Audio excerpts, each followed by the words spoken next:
Have you ever been chanting, meditating, listening to teachings, doing all the right practices, yet feeling like your spiritual progress is stuck in mud?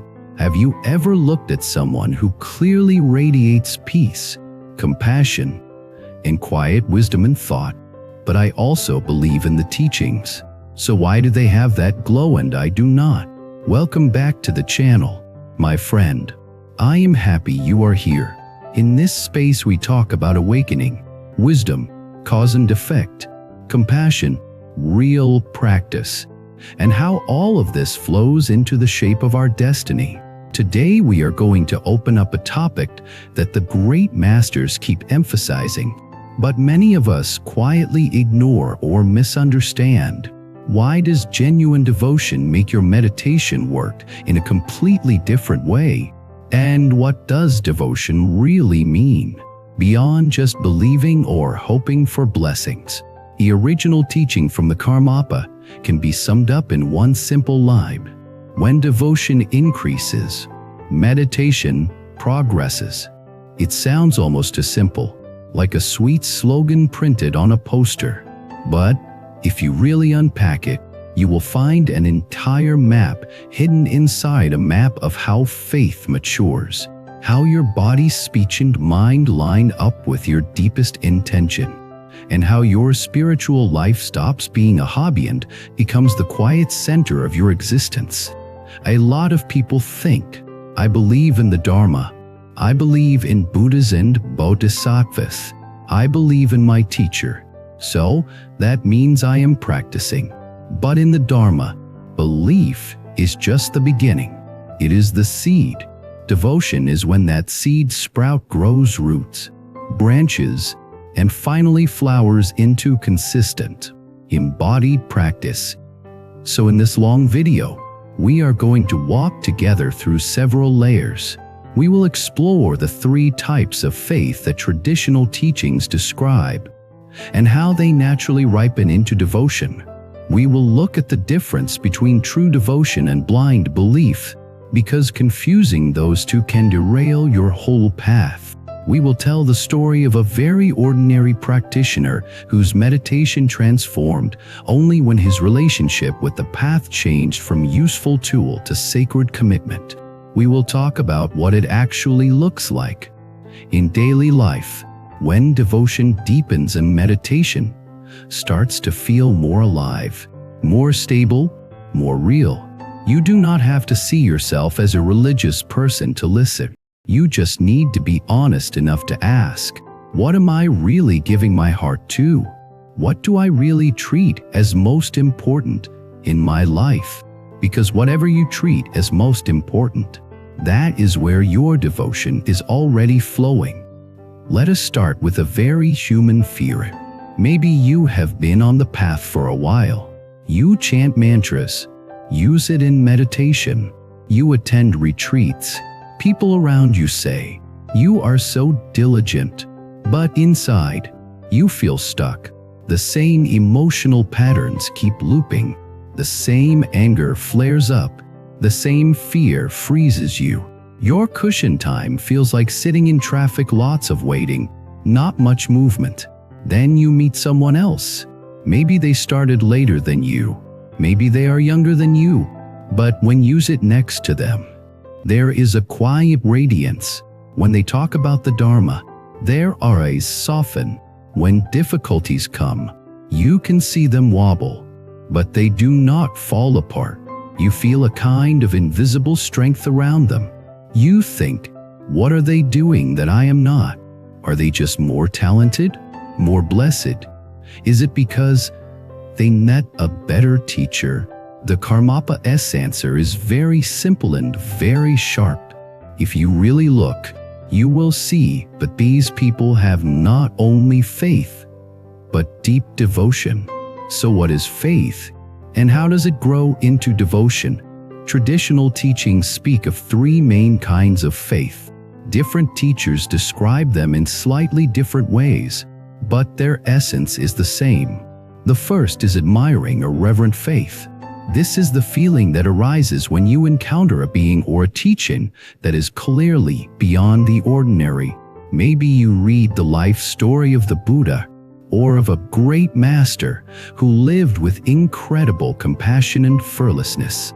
Maybe you listen to a teaching that explains the mind in a way you have never heard before. You feel awe, respect, a kind of humble admiration. It is like standing at the base of a huge mountain under a clear sky. You look up and think, this is vast, this is noble, this is worthy of respect. This kind of faith is beautiful, but it is mostly about them. You are here admiring, they are there shining.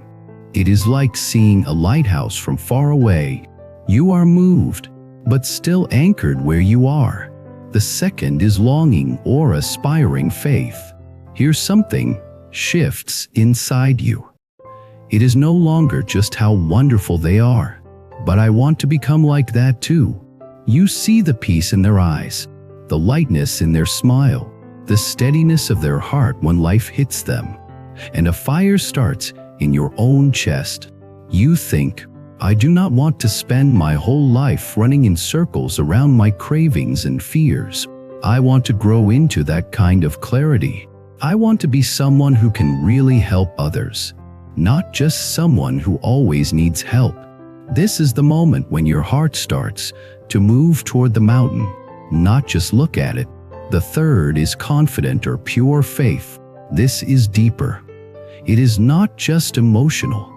It is the quiet trust that comes from understanding, from testing the teachings in your own experience, from seeing cause and effect play out in your own life. You may have started by listening to teachings about impermanence, about karma, about the nature of mind. At first, it is just ideas, but then life hands you situations that confirm those ideas. You lose something you thought was permanent. You see how your actions bring results. You taste directly that when your mind is calm and generous, your day goes differently than when your mind is angry and greedy. Little by little, you stopped reading Dharma as an interesting philosophy and start treating it as the most trustworthy description of reality you have ever found. That quiet "I know this is true, at least in my bones," is pure faith. These three together form the root of devotion. Devotion is what happens when this faith stops being something that visits you only when you are in a temple or listening to a talk, and becomes the way your heart leans all the time. It is when you not only admire and believe, but also entrust your life to this path and show that trust with your body, speech, and mind. Many of us are stuck between the first and second types. We admire, we feel inspired, we sometimes long for growth, but we keep our real devotion reserved for other things: our career, our image, our relationships, our comfort, our phone. That is why our meditation feels weak. It is not that we are bad people. It is that our deepest energy is not yet aligned with our spiritual intention. To understand this more clearly, we have to talk about something that often gets confused with devotion: blind belief. Blind belief is shaky. Devotion is stable. How can you tell whether what you call faith is real devotion or just blind belief dressed up nicely? Blind belief is afraid of questions. If someone asks, "Why do you believe this? What is the meaning of this practice? How does this teaching work?" Blind belief feels threatened. It reacts with anger, defensiveness, or silence. Deep down, blind belief is not sure. It needs everything around it to be quiet so it does not have to face its own uncertainty. True devotion is not afraid of questions. It is not that it has an answer to every philosophical problem, but it is rooted in experience and reflection. If someone asks, "Why do you meditate? Why do you recite this mantra?" you can say from your own heart, "Because when I practice sincerely, I see my mind more clearly. I become less reactive, more compassionate. I see that this path helps me and others." That is why I entrust myself to it. Blind belief is transcational. It says, I am devout. I make offerings. I recite, so I should get what I want. If I do not get what I want, then this path does not work, or the teacher is fake. This is like saying, I put money into the vending machine, so I must get my snack exactly as I ordered. If the universe does not deliver on schedule, blind belief collapses into resentment. True devotion is relational, not transcational. You do not come to the path only to bargain. You come to learn, to transform, to repay kindness, to awaken. Yes, you naturally pray for help in difficulties. That is human. But at the deepest level, you trust that whatever the outer result, the Dharma is still guiding you toward wisdom. You are not constantly calculating your return on spiritual investment. Blind belief is easily hijacked because it has not looked carefully at cause and effect, ethics, or the overall picture of the teachings. It can be pulled this way, in that by whatever looks powerful or glamorous, a charismatic person appears, says a few sweet words, offers you a feeling of belonging, and blind belief runs after them, even if their behavior contradicts the basic principles of compassion and integrity. True devotion is grounded and discerning. It listens, observes, and cross-checks. It asks, does this teaching match the core principles of benefiting beings and avoiding harm? Does this practice encourage humility or inflate ego? Does this teacher live what they teach, as best as a human can? Real devotion does not mean you become naive or childish. It means you are able to give your heart fully, after using your intelligence. So, when the Karmapa says, when devotion grows, meditation progresses, he is not talking about forcing yourself into a blind, emotional state where you switch off your brain. He is talking about a devotion that is built on admiration, aspiration, and understanding. A devotion that engages your whole being. Now let us step away from theory and follow one practitioner through his journey, so you can see how this looks in real life. We will call him Daniel. When Daniel first encountered meditation, it was through an app recommended by a colleague. He was not seeking enlightenment. He was seeking relief. His mind was full of anxiety.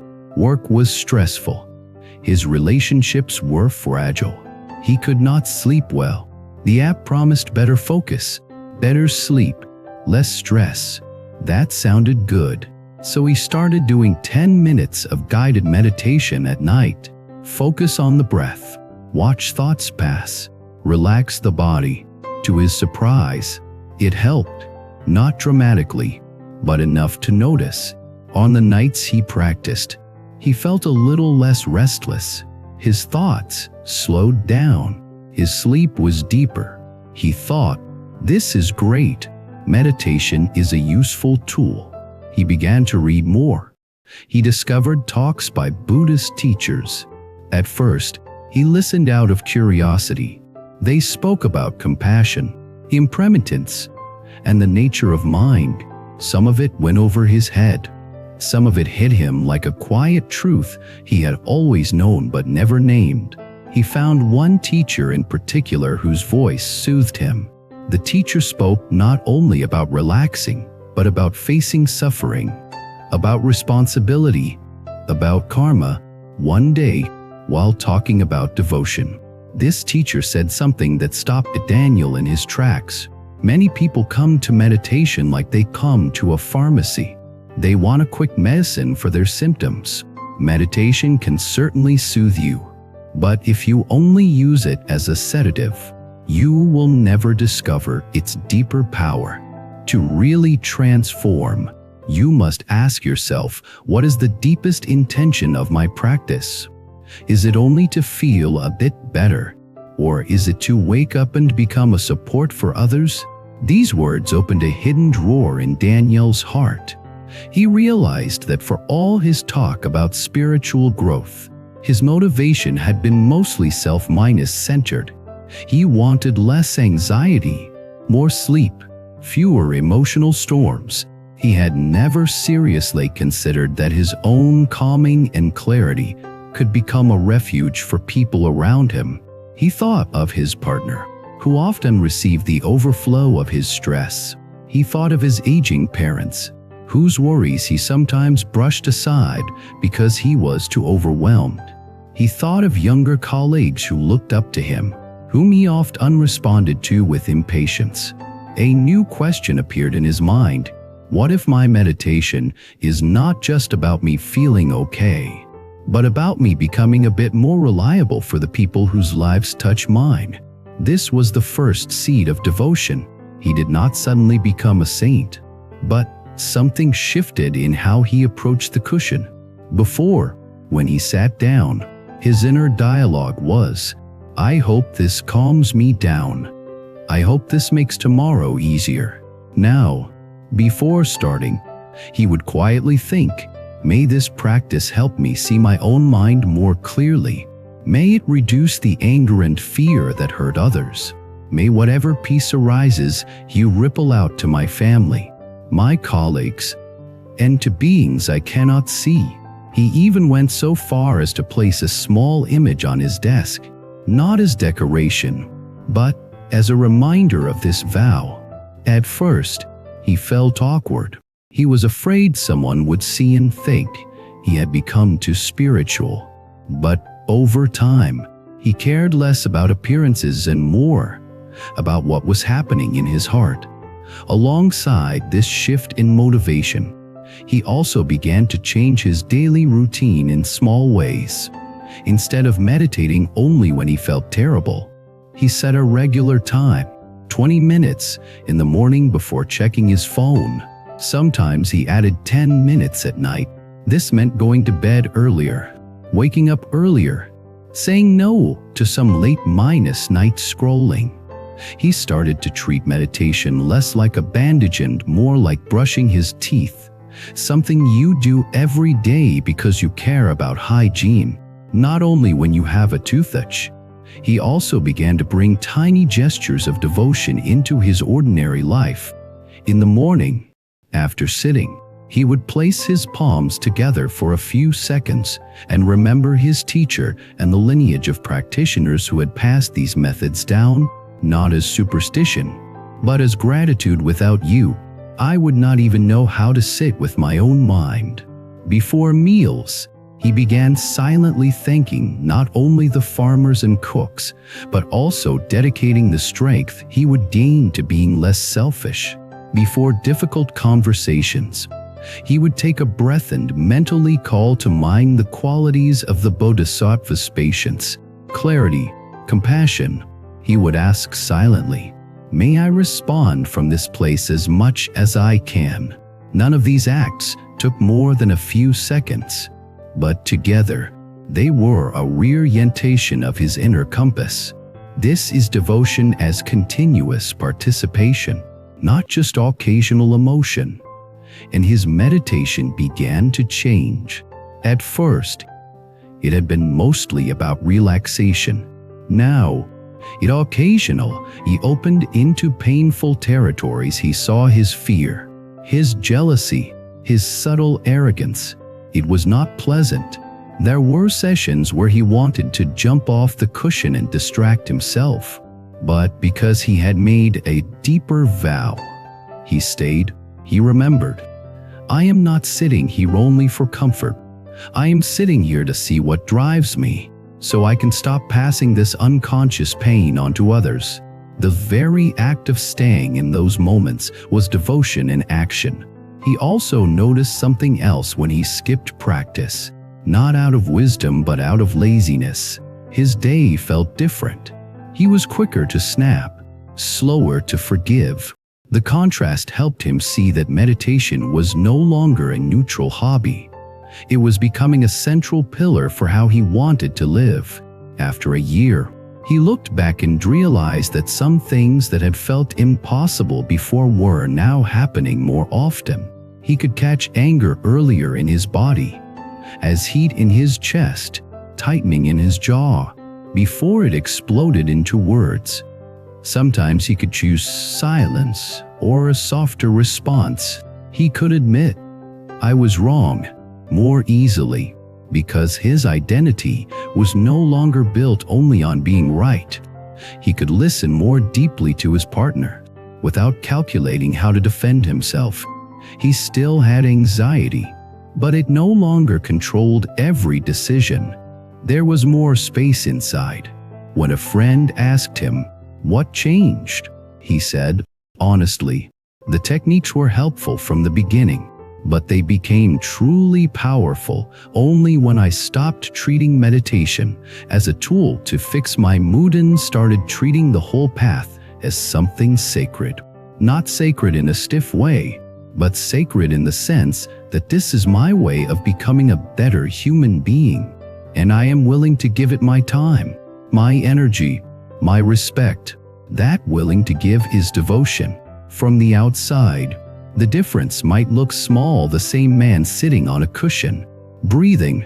From the inside, it is the difference between a shallow stream and a deep river. Why does this make meditation so much more effective? Because meditation is not magic. It is a relationship. It is a relationship between you and your own mind, between you and the teachings, between you and the awakened qualities you are calling forth. If you only show up when you feel like it, with half your heart and one eye on the clock, that relationship stays shallow. If you show up regularly, with respect, with a sincere intention to learn and serve, that relationship deepens. Think of any meaningful relationship in your life. If you only talk to your friend when you need something, if you disappear for months and then come back expecting instant closeness, the bond will be shaky. If you show up consistently, listen, share, stand by them in difficulty, that bond becomes strong. In the same way, devotion is your way of showing up consistently for the Dharma, for your practice, for your own deepest potential. It is not about dramatic displays. It is about what you do when no one is watching. Now, you might be thinking, "This sounds beautiful, but I am not a monk or nun. I have a job, a family, a busy life. How can I be devoted without dropping all my responsibilities?" This is where we have to clear up another misunderstanding. Devotion is not about outer form first. It is about inner priority. You do not have to quit your job to be devoted, but you do have to decide where in your inner hierarchy the Dharma sits. If spiritual practice is always at the bottom of your list, below work, entertainment, gossip, and worry, then it will always feel weak. If you gently move it higher, not by hating the rest of your life, but by seeing clearly how precious it is, everything changes. You may still work 8 hours a day. You may still cook, clean, care for children, talk to friends, but you will begin to weave devotion into all of that. For example, when you wake up, instead of immediately diving into messages, you pause for a minute and remember your intention today. May I do my best to be kind, honest, and awake. May my actions be of benefit when something goes wrong at work. Instead of only cursing your fate, you take one conscious breath and think, "This is my practice right now. How I respond here is part of my path." When you use it to meditate, you do not treat it as one more task on your to-do list. You treat it as a meeting with your own heart and with the lineage of wisdom that supports you. You might be surprised how much depth can grow in a life that looks very ordinary from the outside. At this point, you might also ask, what is the connection between devotion and awakening itself? Does devotion just make me more disciplined? Or does it actually open deeper insight? From the perspective of Dharma, devotion is like wind, and wisdom is like a flame. If the flame is there but there is no wind, it will burn softly, maybe enough to see a small circle around you, but not enough to illuminate the whole room. If the wind is there but there is no flame, nothing happens.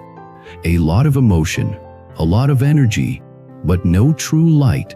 When devotion, the wind blows steadily on the flame of wisdom, which comes from studying, reflecting, meditating. The light spreads. Devotion keeps you returning to the questions. What is this I that clings and suffers? What is this awareness that notices everything yet is not limited by any particular thought or emotion? What is this life for? Beyond survival and comfort? Devotion makes you willing to stay with these questions, even when there are no quick answers. It also melts the hardness around the heart. A mind that is dry, proud, and distant finds it difficult to truly see through its illusions because it is always protecting an image. A mind that is softened by devotion is less afraid to surrender its false solidity.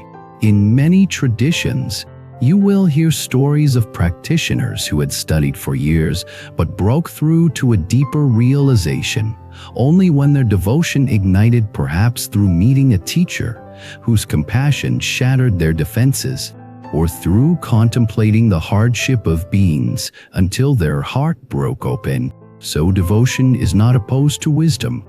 It is what allows wisdom to penetrate the whole of you, not just your intellect. Let us also touch on another sensitive topic: devotion to a teacher. In modern times, this phrase can trigger discomfort because we have seen examples where people misuse devotion, fall into cult-like dynamics, or hand over their discernment to someone unworthy. But devotion to a genuine teacher, understood correctly, is one of the most powerful accelerators of practice. It does not mean worshiping a person as if they are above all criticism. It means recognizing that this person, however human their outer life may be, carries and transmits a living connection to the Dharma. When you see their humility, their patience, their willingness to keep showing up for others, something in you says, I want to embody those qualities too. You listen more deeply to their guidance because you trust that it is not coming from ego but from experience. You are willing to stretch beyond your comforts, only because you know they are pointing you toward freedom, not toward their own benefit. This relationship becomes a mirror.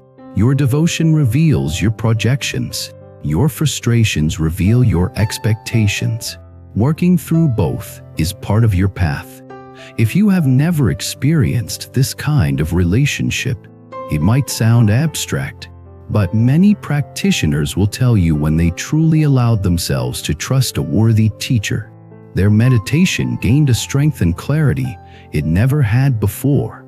The Karmapa often emphasizes that devotion is not emotional dependence on a teacher. It is trust in the Dharma that the teacher embodies. That is why the more you understand the teachings, the more your devotion grows, not to the personality, but to the truth shining through them. Now, let us come back to you. Where does your devotion currently go?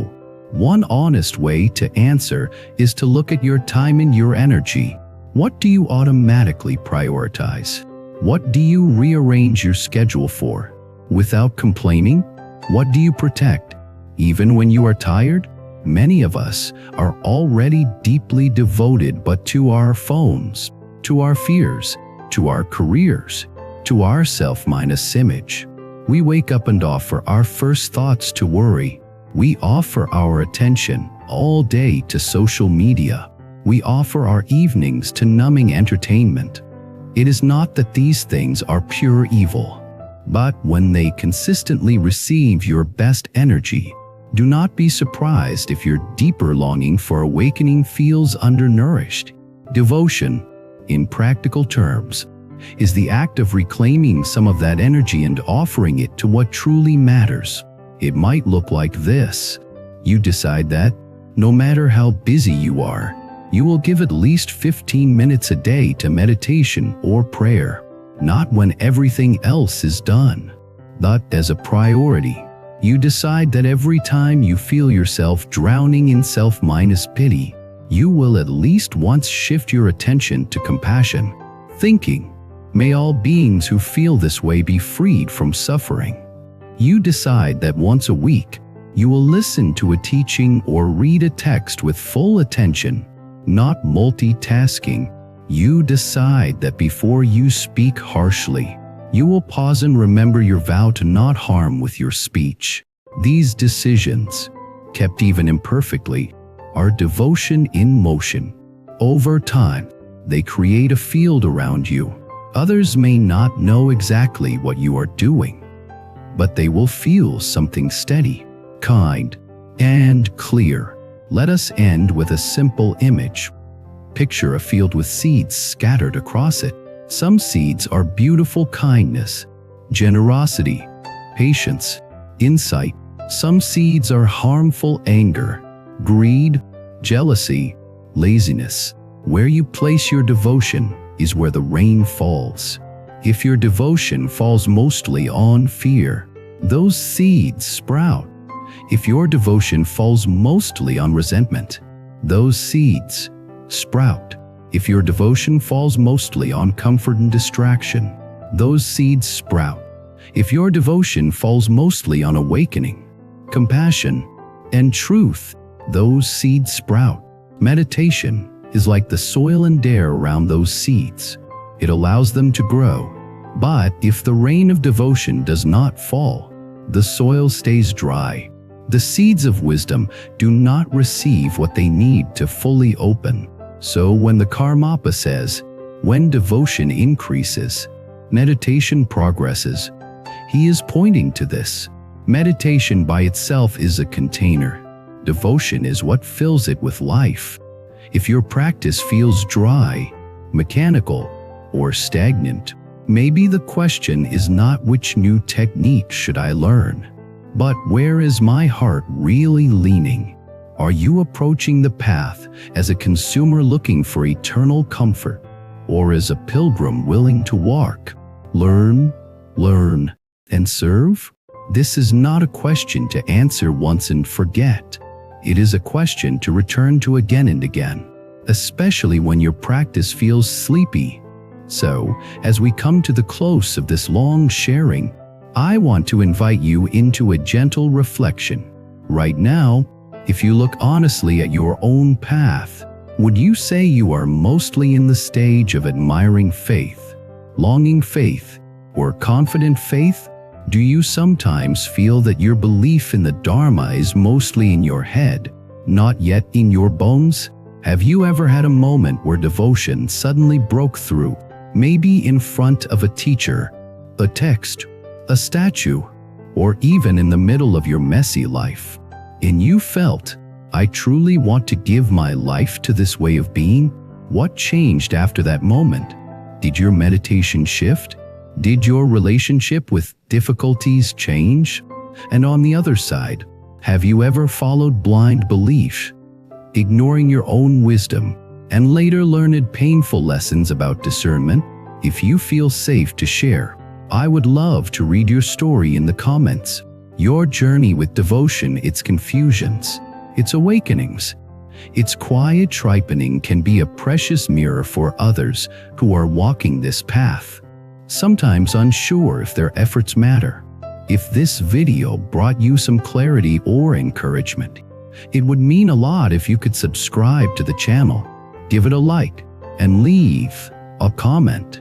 If you want to support this space more deeply, you can also consider becoming a member, so we can continue creating long, heart-centered content about awakening, wisdom, cause and effect, compassion, practice, and the subtle ways devotion quietly changes the course of a life. As you close this video and return to your day or your night, maybe take just one simple action of devotion It could be placing your hands together for a few seconds and silently thanking the teachers and teachings that have touched your heart. It could be sitting for 5 quiet breaths, dedicating them to all beings who suffer without knowing any path of relief. It could be deciding, today, for just one conversation, I will listen more deeply and speak more kindly. As an offering to the path I trust. You do not have to become perfectly devoted in one day, but in each small choice to turn your heart toward awakening, you are already walking in the direction where meditation becomes more than a technique. It becomes the living expression of your devotion. And your devotion becomes the invisible engine that carries your practice, step by step, toward a clearer, kinder, more awakened life. At the end of the day, we all need something that brings us back to ourselves. Something that reminds us to slow down, breathe, and stay centered. Simple bracelet can do exactly that. Every bead you touch brings your mind back to calm, back to clarity, back to the present moment. If one of the bracelets you just saw resonates with you, you can find the purchase link in the video description and explore more beautiful styles in our channel store. Let the one meant for you find its way to your wrist.